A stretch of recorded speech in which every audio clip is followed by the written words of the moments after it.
So, as you probably have heard, the Russian army has been amassing for the last 2 weeks, where there's been almost no action in Ukraine except in Mariupol, where the Russians are slowly gaining ground and slowly taking over the city, and the Ukrainians are just heroically and resisting the Russians. But the Russians have taken their troops out of northern Ukraine and moved them all to the east. Today, it looks like they launched a massive attack along the entire eastern front of Ukraine from, I can't remember the name of the city, kind of in the center, all the way south, throughout the Donbass area. This is an area the Russians claim wants autonomy from Ukraine. This is an area dominated by ethnic Russians. And this is the whole Donbass area. This is Ukrainian territory. Russia has no claim against it. It has no legitimate claim against it. Joe, thank you. Really appreciate it. I will definitely answer the question soon. They are, they're fresh because they've been resting up. They brought in new forces. They brought in forces from the north that were devastated, but were the remnants of them. They've also brought people in, I think, from different parts of the from Russia itself, to reinforce the troops.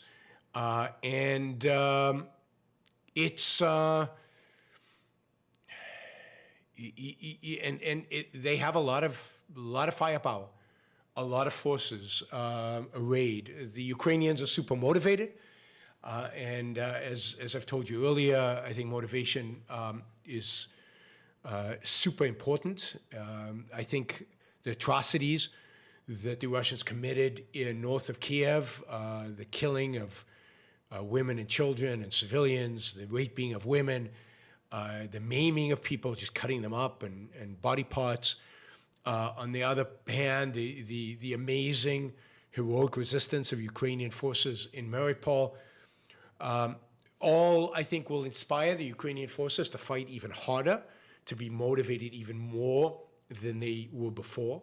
The Ukrainians clearly have something to fight for. They're fighting for their homes, their families, their land, and they're fighting against evil. And now they've seen evil. They've seen evil in the nakedness of evil. They've seen evil manifest itself in the Russian atrocities all over Ukraine, wherever they've touched. And they've also experienced victory, the victory in the north, stopping the Russians from taking Kiev, and of course in the sinking of the Russian flagship, the Moskva. Moskva is basically Moscow.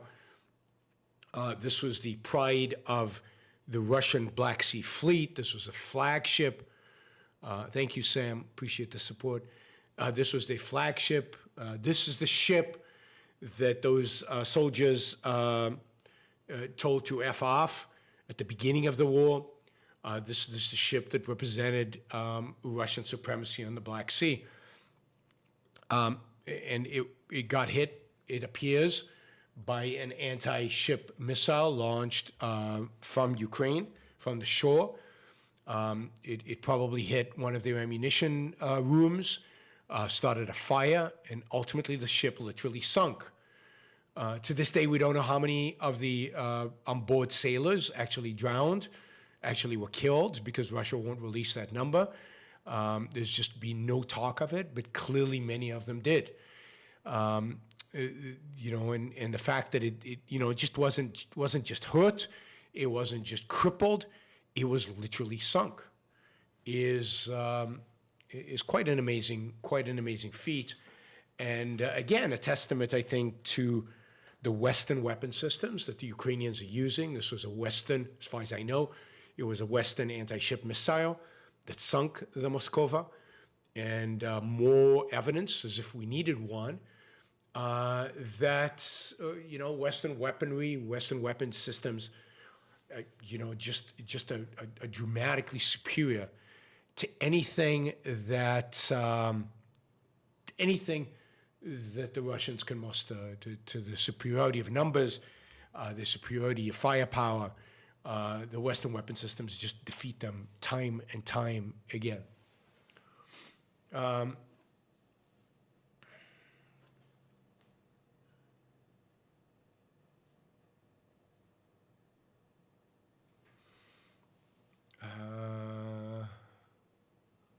PR says the only world in which you could implement Ayn Rand's ideology or libertarian ideology is a world in which Putin wins. PR, you don't understand Ayn Rand's philosophy, you don't understand free markets, and you have no conception of who Putin is and what he is if you think that. That's just ignorant and stupid. Sam? Who the hell is Sam? Didn't Sam shake some sense into you? I don't know who Sam is.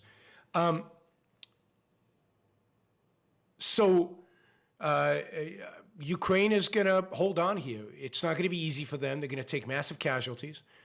So is the Russians.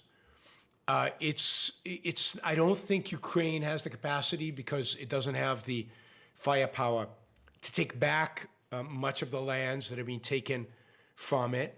They have tried, particularly in the Kherson area, in the area of the south central Ukraine. And they have not been overly successful there. And I doubt that they have enough to be able to really push the Russians back into Russia. But I do think that they have enough to withstand the Russian assault and to inflict massive casualties in Russia. And look, Russia's already lost. As I told you on day, 5 of this war. No matter what happens, Russia's lost. The latest significant evidence of the loss of Russia is the fact that both Finland and Sweden are considering joining NATO. Not considering, are likely, very likely, this summer to join NATO. I mean, if Sweden and Norway join NATO, this war will be one of the greatest strategic blunders in military history. And this is Putin, the strategic genius, right? And it will extend NATO's border with Russia significantly. It will place the Swedish military, which is, a very well-trained, very effective military. It has Sweden, I don't know if you guys know, but Sweden has a military-industrial complex. It produces military equipment, very good military equipment. It will place that industry at the behest of NATO. Finland, which has fought Russia in the past, has a very motivated, very lethal military force. Again, that force will now be at the disposal of NATO.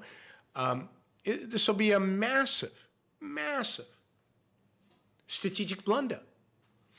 And it already is. So basically all Putin has managed to achieve in this war is to unite Europe against him and to bring Sweden and Finland into NATO, which will be huge.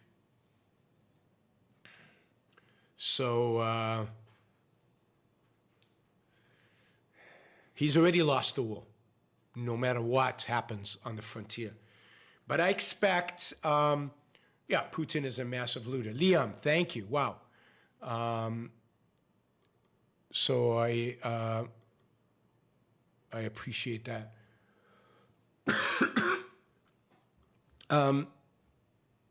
So we're now at $600. Thank you, guys. Anything above this is kind of to compensate for the few shows that I've done. But of course, I don't deserve it if I do so few shows. So, but keep it coming. It'll be great to have a good month in spite of the fact that I did so few shows. And let me also say, I know I owe at least 2 Iran Rules for Life shows, and I will make those up. I'm not sure exactly when, but I'm keeping count of the ones I owe, and I will make them up. So it's $651.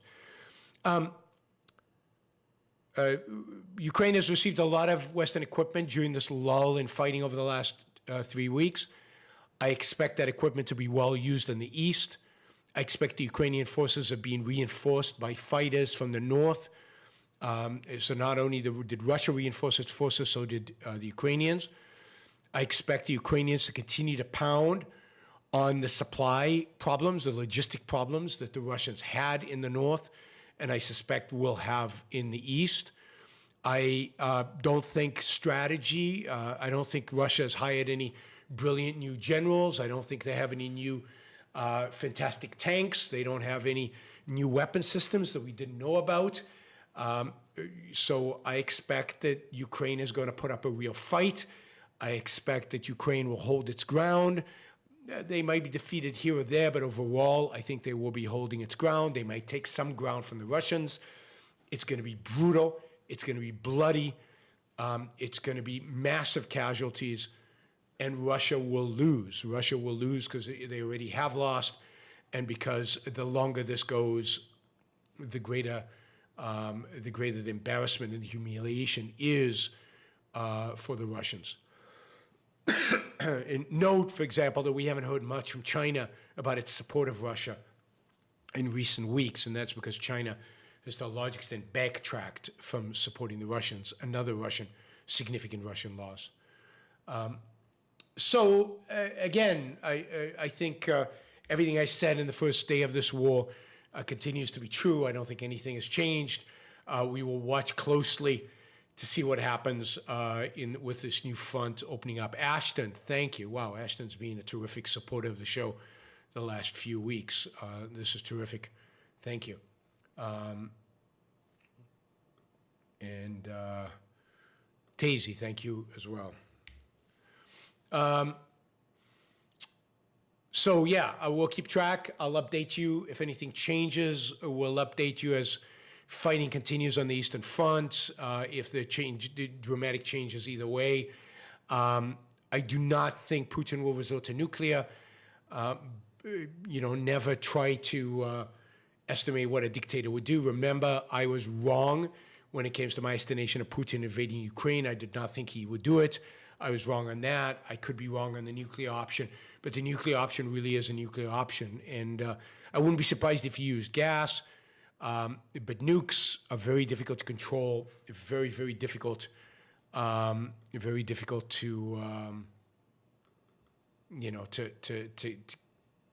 basically to control how they're used, where the radiation goes, who gets suffered, and how do you stop it from deteriorating from just a local nuclear tactical thing into a massive World War III. Thank you for listening or watching the Yaron Brook Show. If you'd like to support the show, we make it as easy as possible for you to trade with me. You get value from listening. You get value from watching.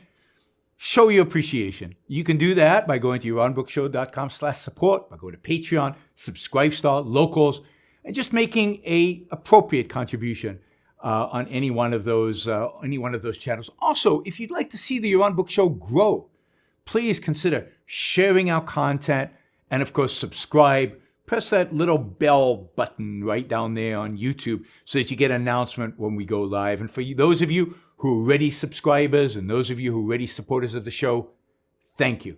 I very much appreciate it.